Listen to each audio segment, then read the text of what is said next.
Inge, no se escucha. Hola, hola, perdón, yo estaba hablando solo, ¿no? Ya, gracias, joven. Entonces, les decía de que el diagrama de cuerpo libre ya habíamos visto, entonces, lo que habíamos visto es que consiste, en realidad, el diagrama de cuerpo libre en aislar un cuerpo y, y poder identificar las fuerzas externas que actúan sobre este cuerpo, ¿no? Vemos este diagrama, por ejemplo, donde tenemos varias fuerzas, ¿no? Como fuerza de tensión, peso, ¿no? Entonces, también habíamos aprendido de que la polea también puede tener peso, ¿no? Y vemos aquí este ejemplo, donde tiene un peso la polea. En este caso tenemos las fuerzas de la tensión de la cuerda 1 hacia arriba y la cuerda hacia abajo sería la tensión T2, ¿no?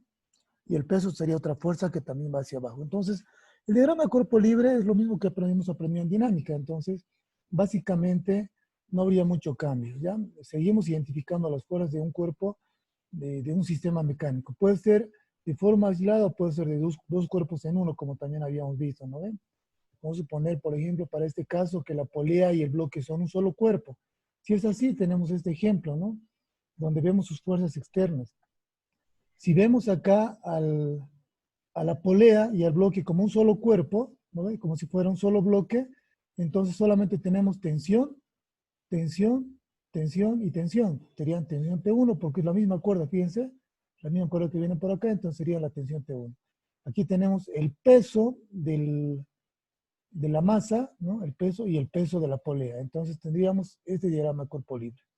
Ya esta parte no voy a ahondar porque ya lo hemos visto, pero vamos a seguir repasándolo seguramente en los problemas, ¿no?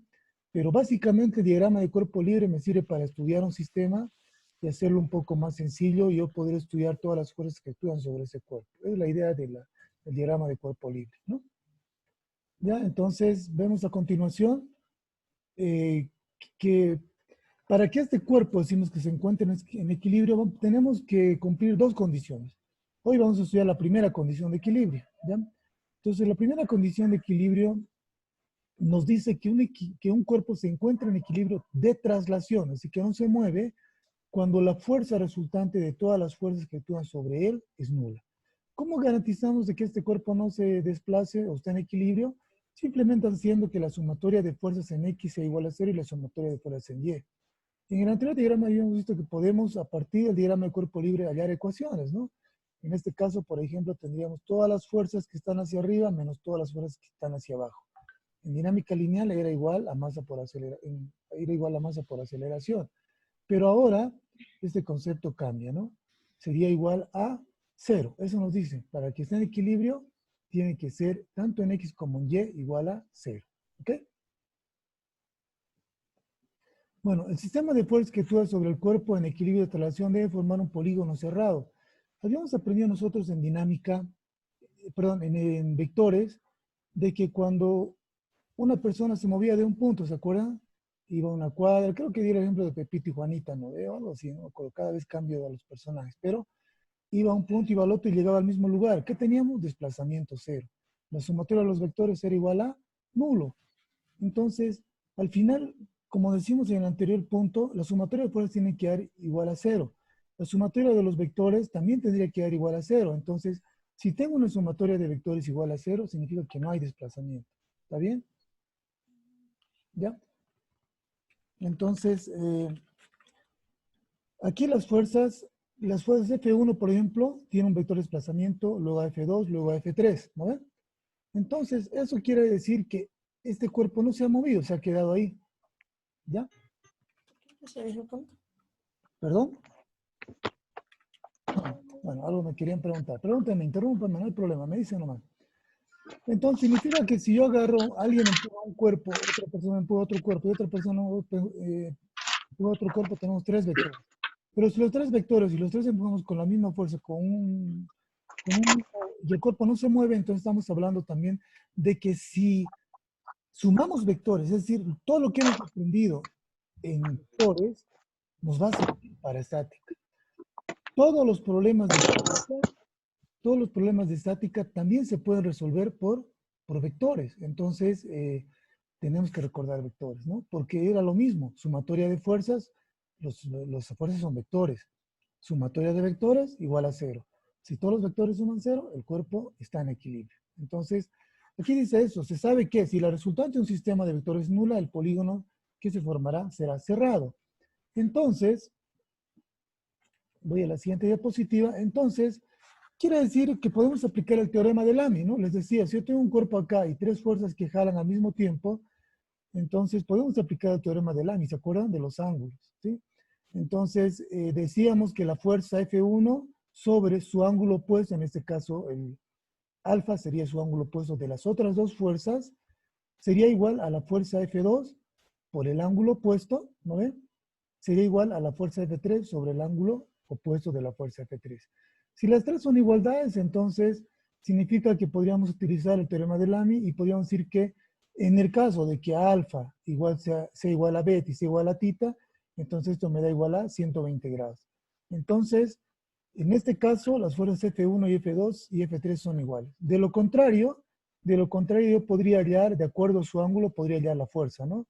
Por decir, me dan como dato la fuerza F1 y F2, necesitaría uno de los dos ángulos y podría hallar el otro ángulo, ¿no? Si me dan la fuerza F2 y me dan seno de beta, podría hallar F1 si me dan el ángulo alfa. Entonces son igualdades. F1 sobre seno de alfa es igual a F2 sobre seno de beta y es igual a F3 sobre seno de tita. Puedo igualar el primer término con el último, el último con el primero, etc. Entonces, recordar simplemente vectores, ¿ya? Yo les voy a pedir que repasen específicamente el método de resolución que hemos aprendido. Uno era el paralelogramo y el otro era, había otro más que hemos aprendido, ¿se acuerdan? Hemos aprendido 4, ¿no? 4 formas de hacer, encontrar resultantes. ¿Quién más se recuerda? Creo que ya se me ha olvidado. A ver. Carlos, tal Múltiple. vez. ¿Perdón? Dígalo, joven. Inge múltiple, tal vez. No le escucho bien, pero no recuerdo haber explicado nada con múltiple. Descomponer vectorialmente, correcto. La descomposición vectorial, ¿no? Eso hemos aprendido, ¿ya? Hemos aprendido, ahora sí creo que me escuchan mejor. Bueno, hemos aprendido por descomposición vectorial, hemos aprendido por el método del polígono, vectores unitarios, ¿no? El método del paralelogramo, bueno, varios métodos. Entonces, podrían aplicar cualquiera de los métodos para estática. ¿Ya? Entonces, a recordar nomás se dijo. Ya, Aide, dígame. Bueno, me querían decir algo, levantó la mano, pero no le pude ver en ese momento. Bueno, seguimos.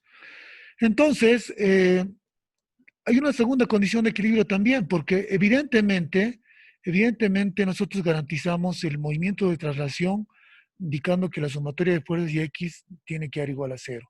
Pero si vemos este cuerpo de masa M, ¿no? Este cuerpo de masa M, podríamos hacer algo interesante con este cuerpo. A ver, voy a hacer este pequeño ejemplo, ¿ya?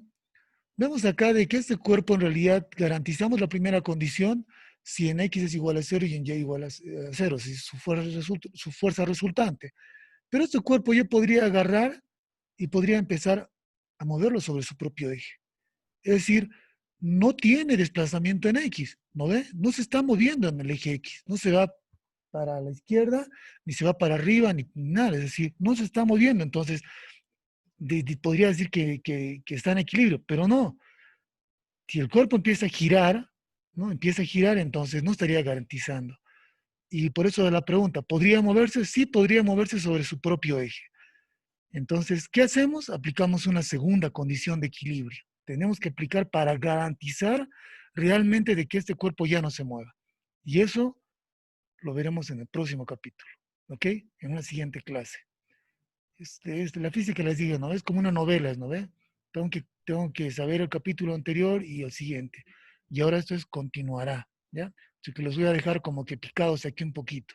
¿Qué pasa cuando el cuerpo gira sobre su propio eje? ¿Cómo garantizamos que no se mueva? ¿Ya? Eso lo vamos a ver en la siguiente clase. Pero ahora vamos a ejemplificar la primera condición de equilibrio. Voy a parar aquí la grabación. Espera un momento, por favor.